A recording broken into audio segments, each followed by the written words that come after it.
মাটির চুলায় আজকে স্পেশাল গরুর মাংস রান্না করব, তাও আবার চুই ঝাল দিয়ে। শখ করে রান্না করব, বাট হঠাৎ বৃষ্টি এসে পুরো প্ল্যানটাই আমার এলোমেলো হয়ে গেল। যাই হোক, গ্রামের বাড়িতে এসে আজকে সুন্দর করে শাড়ি পরছি। মাটির চুলায় আজকে গরুর মাংস রান্না করব স্পেশাল ভাবে চুই ঝাল দিয়ে। মাটির চুলায় রান্নার টেস্টই আসলে অন্যরকম হয়। গতকালকে এই চুলাটা সুন্দর করে লেপে পরিষ্কার করছি, বাট তখন রান্না করা হয়নি কারণ বৃষ্টি চলে আসছিল। তবে আজকে উঠানের কোনায় এই সুন্দর মাটির চুলাটাতেই রান্না করব। খড়ি সব বের করে নিলাম। শাড়ি পরে মাটির চুলায় রান্না করতে বসছি, মনে তো হচ্ছে একদম নতুন বউ। তবে শাড়িটা সুন্দর করে সাবধান করে নিচ্ছি যাতে কোনো রকমের অ্যাক্সিডেন্ট না হয়। সকালবেলায় হাট থেকে গরুর মাংস আনা হয়েছে, আর চুই ঝাল আমি বাড়ি থেকে আনছি। এগুলো হচ্ছে খুলনার অরিজিনাল চুই ঝাল। একটা চুই ঝাল আমি দাদু বাড়িতেও আনছি, আর বেশি করে চুই ঝাল এবার অর্ডার করছি আমি, যেহেতু সামনে কুরবানি ঈদ। চুই ঝাল দিয়ে গরুর মাংস রান্না করলে খুবই মজা হয় খেতে। খুলনার অরিজিনাল চুই ঝাল আমি সবসময় অর্ডার করি ইকুইডস ফেসবুক পেজ থেকে। চুই ঝালগুলো খুব সুন্দরভাবে প্যাকেজিং করে দিছে। এখন সুন্দর করে আমি এটা ছালটা ছাড়িয়ে নিব, তারপরে টুকরা করে কেটে নিব।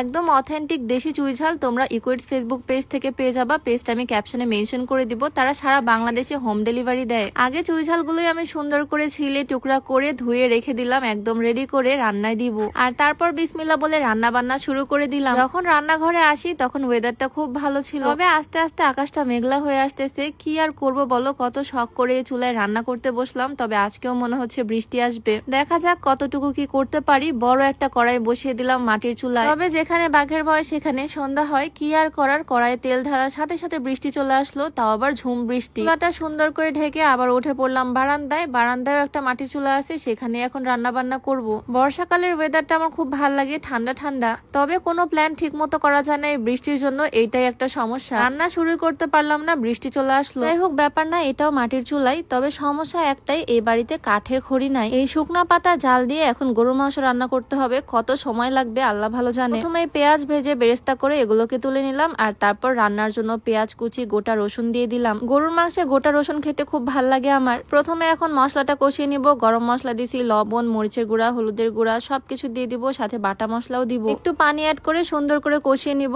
ওই যে বললাম আজকে কিন্তু স্পেশাল গরুর মাংস রান্না করব, তাই একটু আস্তে ধীরে করতেছি, সময় নিয়ে নিয়ে। আর মশলা কষানোর সময় আমি চুই ঝালগুলো দিয়ে দিচ্ছি। একদম অথেন্টিক একটা ঝাঁঝালো ঝাল ফ্লেভার আসবে। আমার তো মুখে পানি চলে আসতেছে এখনই। মশলা কষানো দেখেই তো লোভ লেগে যাচ্ছে একদম, এত সুন্দর একটা কালার আসছে। এখন আমি সুন্দর করে গরুর মাংসগুলো দিয়ে দিচ্ছি। গরুর মাংসটা ঠিক মতো কিনতে পারিনি, গ্রামের হাট থেকে চর্বি বেশি দিয়ে দিছে। তবে এই তেল চর্বিওয়ালা মাংসগুলো খেতে বেশ মজাই লাগে আমার কাছে।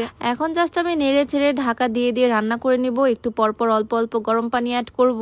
এখন আর কোনো কাজ নাই, এখন শুধু বসে বসে ওয়েট করা রান্না কখন কমপ্লিট হবে। তবে এদিকে বৃষ্টির যে অবস্থা, একদম ঝুম বৃষ্টি। রান্না শুরু করার আগে ওয়েদারটা খুব সুন্দর ছিল, তখন এই ভিডিওটা করে রাখছিলাম। এই সুন্দর শাড়িটা আমি ফাল্গুন ফেসবুক পেজ থেকে নিছি, সাথে ওর জন্য একদম ম্যাচিং পাঞ্জাবি। সুন্দর কাপল সেটটা ফাল্গুন ফেসবুক পেজ থেকে নেওয়া। তাদের পেজটা আমি ডেসক্রিপশনে মেনশন করে দিয়ে রাখবো। ফাল্গুন ফেসবুক পেজে আরো অনেক সুন্দর সুন্দর কাপল সেটের কালেকশন তোমরা পেয়ে যাবা। এদিকে আমার গরুর মাংস রান্নাও একদম কমপ্লিট। হাতের তালুতে একটু ঝোল নিয়ে চেখে দেখলাম লবণ ঝাল ঠিক আছে কিনা। উপর থেকে বেরেস্তা ছড়িয়ে দিলাম, বাস আমার রান্না কিন্তু একদম কমপ্লিট। গরম গরম ভাতের সাথে গরম গরম গরুর মাংস, সাথে চুই ঝাল। চুই ঝাল জিনিসটা আমার খুব পছন্দের। আমাদের বাড়ির সবাই পছন্দ করে গরুর মাংসের সাথে, হাঁসের মাংসের সাথে চুই ঝাল। বাহিরে তো অনেক খাই চুই গোস্ত, বাট বাসায় বানানোটা আরো বেশি মজা লাগে। তোমাদের ভাইয়া তো একদম সজনে ডাটার মতো চাবিয়ে চাবিয়ে খায়, খুবই ঝাঁঝালো একটা ফ্লেভার। যাই হোক, আজকের রান্নাটা কমপ্লিট করতে পারছি আলহামদুলিল্লাহ, আর তার কাছে খুব ভালো লাগছে আজকের গরুর মাংসটা। ভিডিও তোমাদের কাছে কেমন লাগলো সেটা কমেন্টে জানিয়ে দিও। তো আজকে এই পর্যন্তই, সবাই ভালো থাকো, আল্লাহ হাফেজ।